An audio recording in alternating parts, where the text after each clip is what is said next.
लेना चाहता हूँ म्यूचुअल फंड इन्वेस्टर्स के लिए, राइट?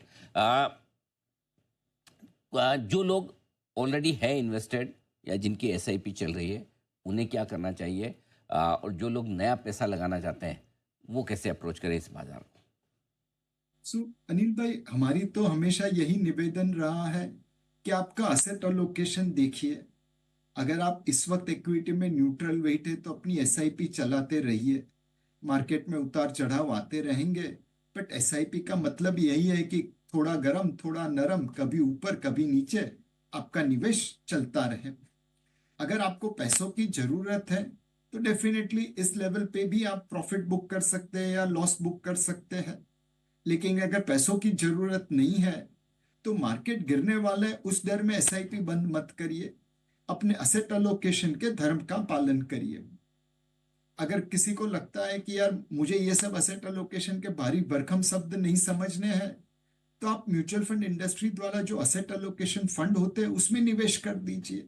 वहां पे हम दायित्व लेते हैं कैसे डेट इक्विटी गोल्ड में असेट को अलोकेट किया जाए।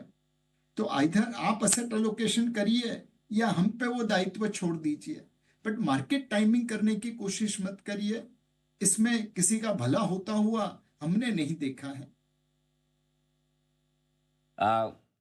कुछ कुछ चीज़ें जो फंड मैनेजर्स पे छोड़ देना ठीक है। अब नया निवेश इस वक्त बाजार में जिनको इक्विटी करना है, एक तो वैसे आपने कहा कि एसेट एलोकेशन के हिसाब से ठीक है, जिसमें इक्विटी है, डेट है, गोल्ड है वगैरह सब हो जाए तो कहने क्या, लेकिन जिनको सिर्फ इक्विटी में पैसा डालना है, उनके लिए किस तरह के फंड सुटेबल है इस बाजार में?